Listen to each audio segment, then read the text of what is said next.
According to academic studies, around 178 so-called political dynasties, politicians related by kinship and blood, control 73 out of 81 provinces across the country. They also control up to 70% of the legislature. But what is a political dynasty? A political dynasty consists of a family in which a number of its members engage in politics or business. Some examples of these dynastical families are the Aquinos, Eusebios, and the Binais. The foundation of a political dynasty is the family. It is widely agreed that the definition and understanding of what constitutes family in this context refers not only to blood relatives, but also to primary groups. Participating in a dynasty equates to the fulfillment of one's own self-interest. Many politicians try to transform their electoral offices into lasting family assets, building on what Filipinos call a political dynasty. Once entrenched, influential politicians often work to bequeath power and position to their children, in effect seeking to transform the public office that they have won into a private legacy for their family. There are two elements that contribute to the formation of these dynasties. These are the rise of rents as a significant share of the nation's economy and a simultaneous attenuation of central government control over the provinces. This resulted in the privatization of public resources, hence strengthening those families while weakening the state in terms of its resources and bureaucratic apparatus.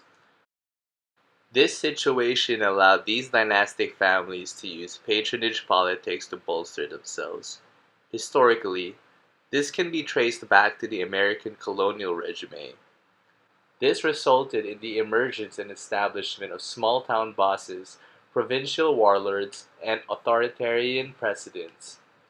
In the Philippine context, the Philippine central government effectively lost control over the countryside to regional politicians, some so powerful that they became known as warlords.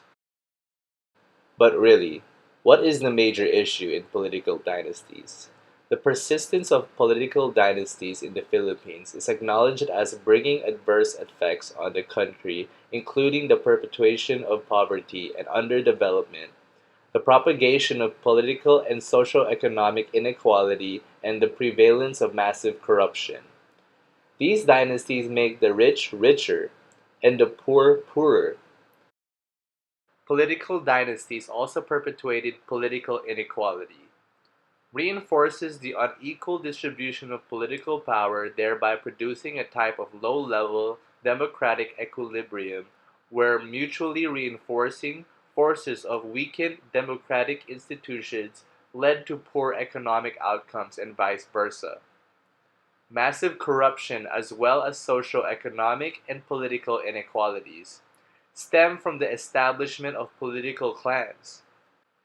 We also experience stagnation when it comes to the development of competence in politics. New ideas are stifled due to the inbreeding of management practices while bad habits are magnified. That said, it can be argued that the quality of governance deteriorates over time in dynastic bailiwicks. Dr. Jose Rizal expressed his strong sentiments regarding the amount of power the friars had during the Spanish colonization of the Philippines. This is specifically emphasized in chapter 25 of Noli Me Tangere during the conversation of Crisostomo Ibarra and Piloso Potasio. Although it is not explicitly mentioned, this monopolization of power can be synthesized to modern-day political dynasties. Other than that, in chapter 49, Ilias and Ibarra's conversation brings about the sentiment of debt of gratitude to the friars. This idea presupposes patronage politics and utang na loob that political families rely on. But what is the most prominent trait that Dr. Jose Rizal discusses that correlates to political dynasties? Self-interest. Jose Rizal shows this trait in the Noli Me Tangere through different characters such as Capitan Tiago, the Spanish friars, the gobernadorcillos, and even Crisostomo Ibarra. Now that we know all these, what can we do to alleviate or lessen these political dynasties?